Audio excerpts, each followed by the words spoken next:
Marcus Scott here, and I'm back with some more basketball tips. Today we're going to be going over how to shoot better in basketball. So make sure you stay tuned, like, comment, and subscribe if you're new to this channel. There will be tips like this dropping every single week. And if you got any suggestions or anything, comment them down below. I will reply to each comment that is commented below, and we'll get these videos going. So today we're going to shoot better. Let's go. Before we start today's video, we're going to give a quick shout out to my sponsor, O'Keefe's Working Hands. This is something that's very good for putting on your hands before games. If you go to an NBA game and you look at the scorers table, you will see this brand sitting on the table that all NBA players use.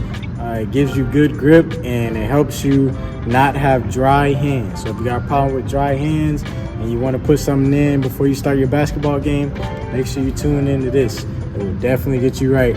I've been using it ever since they shipped me one, and it's been working so good for me, keeping my hands moisturized, also keeping the ball able to stick to my hands and not be slippery. So shout out to O'Keefe's Working Hands.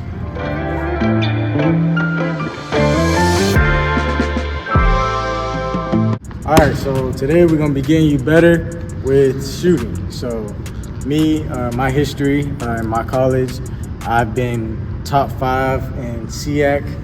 And the last 2 out of the 3 years, last year I wasn't in the SEAC and I got hurt last year, but just going to show that I know what I'm talking about. I've been a shooter. Scouting reports, they label me as a shooter, so everybody knows I can shoot the ball. So I want to be able to help you guys get some of the tips that I know that help me to become a better shooter.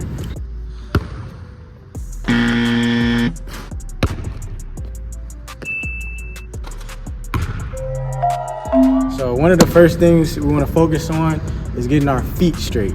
So our feet always should be parallel, facing towards the goal. So you want to always make sure your feet are making sure they're parallel towards the goal. So some people naturally, they might have a little arch or turn in their feet, but you want to make sure that when you get in the ball, you want to align your feet towards the goal. So you always hear somebody saying, oh, you should never miss an open shot or anything like that. Well, your feet is something that you should definitely have time to set up and make sure that it's straight towards the goal, especially if you got a wide open shot and you got time to set yourself up and knock it down. Everything that I'm gonna go through in this video for that wide open shot, these are the different check marks that you should be going through in your head before you take that shot, so you can have a 100% shooting percentage wide open, as you should. So the first tip, like I said, is just making sure your feet is lined up straight towards the goal. And then after that, we'll get into the next tip. All right, next, the most important thing we could be working on is our elevation on how high we jump on the jump shot.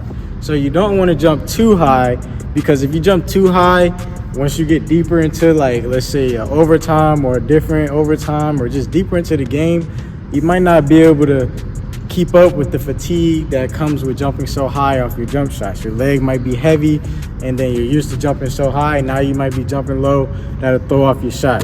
So you want to have like a balanced height for your jump shot, not too high and not too low. As you can see in the video of me shooting, I didn't jump too high and I didn't jump too low. It's just a good angle so that you could be able to have balance on your jump shot. Also, another tip with jumping high, you might not catch your balance to come down right. So if you're jumping a little too high, you got enough time in the air where you don't know, your feet might not land right, and it could prone you to injury. So you don't want to jump too high. You just want to jump just about right, so you be able to have that balance and knock down the open shot. All right, so the next thing we're going to work on is the hand placement on the ball on your jump shot. Now, for me, and I think most people, they like to put their non-dominant hand as on the left of the ball, and then their dominant hand in the middle. So it look like this. My left hand is on the side, and then my right hand is right in the middle. So you don't want to be shooting with both hands on the side like this, because you know that would just look like a chest pass or like a pass, and that's not going to give you enough control on the jump shot and your follow through. It wouldn't really be no follow through if you're shooting it like this. So you definitely want to have that right hand if you're right-handed in the middle, or that left hand if you're left-handed in the middle, and then the non-dominant hand right on the side. So going right off of that, we're gonna go into the set point. So once we got our hands right, we're gonna set to shoot this ball. So me, I keep my ball kind of sort of in the middle, right where my eyes are at, and then release it. So let's keep in mind that for this video, everything is not gonna be for certain. Everybody's jump shot is gonna be unique, but these are just some tips that you should have in mind for knowledge, just to know these are the things that I should do for just my fundamentals and the basics of getting better in basketball and shooting. So some people, they will shoot over their heads.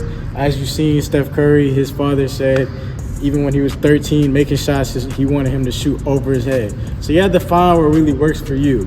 But for me, I would say I do it right here, right by my eyebrow, to make sure that I got a nice set point for my jump shot. So it will naturally look like this. I make sure I got my hand on the right, left hand on the left, ball placement, hand placement correct, and watch the set point of my shot.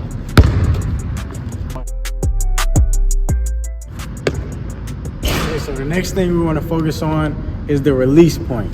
So the release point, if we could think about it best, all of my 2K gamers out there, you know, when you get that green shot or that green beam that we say, that is basically what we're talking about right here. So you want to make sure the release point is not too early or too late, just like 2K. So for the best optimal thing you could do is to release it at the highest point.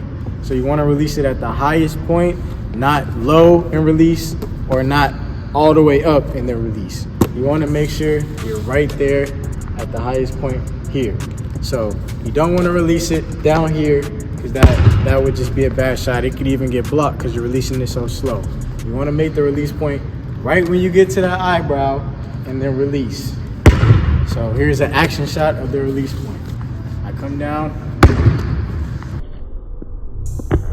release it right there. Last but not least, we're gonna have the follow through.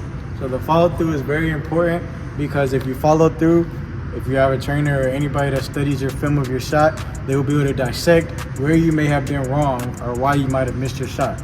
A follow through will tell you a lot about your shot, and it will definitely help you to finish shots and see them all the way through. So I can get this one from my dad. He always used to tell me, hey son, follow through. And when I was little, growing up, I used to think, hey, I could probably do that Steph Curry and not follow through. But follow through is really, really important. It's basically just the fundamentals of basketball and just a fundamental thing with shooting. So it's very important that you follow through, and make sure when you're following through, you make sure that you're having your index finger pointed inward. So you never want to follow through like this and still have your hand facing above. You always want to make sure you flick your wrist and the index finger is pointing down. So that's key. It's Marcus Scott here. I just taught you how to shoot the basketball today. I gave you a lot of fundamental principles that you should remember to follow when you're shooting the ball. If you follow these principles every time you shoot the ball, you will definitely see improvement on your jump shot. One thing to remember is that not everybody will have the same jump shot. Everybody will be unique, but as you go through this video, make sure that you're following the principles, because no matter what type of jump shot you have to follow the principles, following through and seeing everything through. So make sure, if you're new to the channel, you like, comment, and subscribe, and get on this journey. Let's go.